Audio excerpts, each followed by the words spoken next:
अरे pixel pushers और joystick junkies, अपना सीट बेल्ट बांध लो, क्योंकि हम वीडियो गेम्स की हिस्ट्री में एक नॉस्टैल्जिया फ्यूल्ड रॉकेट राइड भी जाने वाले हैं। याद है वो आर्केड के दिन जब पाकमैन में एक के बाद एक क्वार्टर डालते थे, या फिर वो फीलिंग जब निंटेंडो कार्ट्रिज में फूंक मारते थे और गेमिंग गॉड से प्रार्थना करते थे कि वो चले। हाँ, हम वहीं जा रहे हैं। स्क्रीन पे छोटे से ब्लिप से लेकर आज के माइंड ब्लोइंग वर्चुअल वर्ल्ड्स तक वीडियो गेम्स ने बहुत लंबा सफर तय किया है भाई। हम बात कर रहे हैं पोंग से फोर्टनाइट तक, स्पेस इन्वेडर्स से साइबर पंक तक की जर्नी की। हमारी कहानी शुरू होती है 1950s में, एक ऐसा टाइम जब कंप्यूटर्स इतने यूजर फ्रेंडली थे जितना एक गुस्से वाला राइनोसेरोस और प्योर कमरे जितनी जगह घेरते थे। स्लिम प्लेस्टेशंस और स्लीक एक्सबॉक्सेस को भूल जाओ। हम बात कर रहे हैं बाड़े शोर मचाने वाले बेहीमॉथ्स की जो शायद मौसम भी प्रेडिक्ट कर सकते थे अगर उनका मन होता तो। लेकिन इन वैक्यूम ट्यूब्स और पंच कार्ड्स के बीच कुछ विजनरी साइंटिस्ट ने कुछ और सोचने की हिम्मत की। उन्होंने एक ऐसी दुनिया की कल्पना की जहां इन टेक्नोलॉजिकल टाइटन्स का उस सिर्फ नंबर्स कैलकुलेट करने के लिए नहीं होगा। उन्होंने सोचा मजेदार चीजों के बारे में। आइए 1958 में बेन टेनिस फॉर टू से मिलते हैं, जो फिजिसिस्ट विलियम हिगिनबोथम के दिमाग की उपज थी। अब मुझे पता है आप क्या सोच रहे हैं, टेनिस सच में बस इतना ही सोच सके? अरे उन्हें छूट दो, वो 50s का टाइम था। इमेजिन करो एक स्क्रीन जिसमें एक सिंपल लाइन नेट को रिप्रेजेंट करती है और एक छोटा सा ब्लिप आगे पीछे बाउंस करता है। हाँ, बिल्कुल कॉल ऑफ ड्यूटी जैसा नहीं है ना? लेकिन ये छोटा सा ब्लिप एक रेवोल्यूशन की शुरुआत थी। अपने जॉयस्टिक्स पकड़ लो, क्योंकि अब चीजें पिक्सेलेटेड होने वाली हैं। 1970s और 80s आर्केड का गोल्डन एज था, एक ऐसा टाइम जब हल्के अंधेरे कमरे फ्लैशिंग लाइट्स और डिजिटल महम की आवाजों से भरे रहते थे। स्पेस इन्वेडर्स, पैकमैन और डोंकी कॉन्ग जैसे गेम्स सिर्फ गेम्स नहीं रह गए थे, वो कल्चरल आइकन्स बन गए थे। उनका सिंपल और एडिक्टिव गेम प्ले पूरी जनरेशन को अपना दीवाना बना चुका था। याद है स्पेस इन्वेडर्स में एलियन लेजर से भागने का थ्रिल, या फिर पैकमैन में स्ट्रेटेजिकली मंचिंग और घोस्ट से बचने का मजा। पैकमैन की बात करें तो क्या आपको पता है कि वो पहले वीडियो गेम कैरेक्टर्स में से एक था जिसका पर्सनालिटी था। वो सिर्फ एक स्पेसशिप या पैडल नहीं था, बल्कि एक येलो पिज्जा शेप ड्यूड था जिसको डॉट्स खाने का शौक था और घोस्ट से नफरत थी।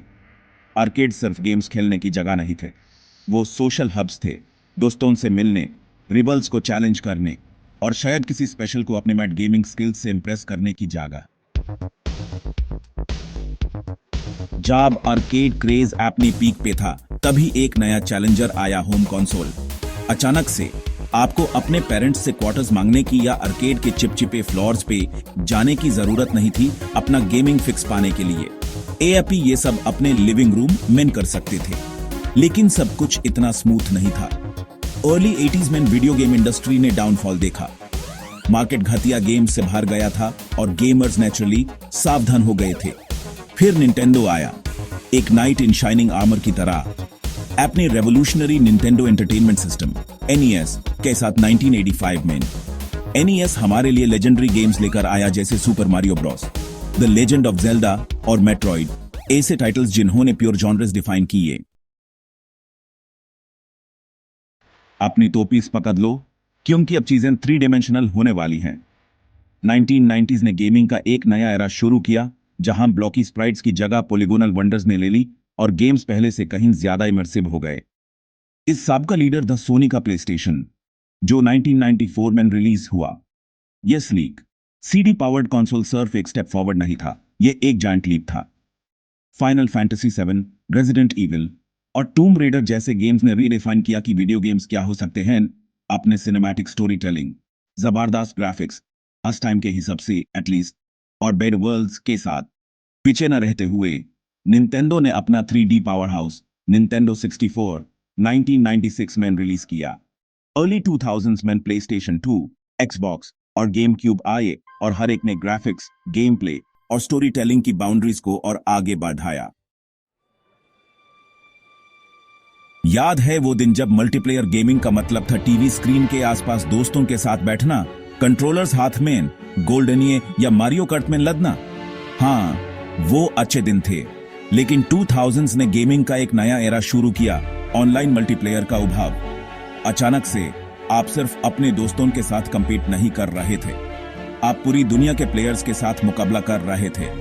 हेलो, कॉल ऑफ ड्यूटी और वर्ल्ड ऑफ वॉरक्राफ्ट जैसे गेम्स ग्लोबल फिनोमेना बन गए। उनके ऑनलाइन अरीनास प्लेयर्स से भरे रहते थे जो सुप्रीमेसी के लिए लड़ते थे। और मोबाइल गेमिंग रेवोल्यूशन को मत भूलिए। Angry birds, candy crush, pokemon go इन गेम्स ने हमारे फोन्स को पोर्टेबल गेमिंग डिवाइसेस में बदल दिया, जिससे गेमिंग पहले से कहीं ज्यादा एक्सेसिबल हो गया।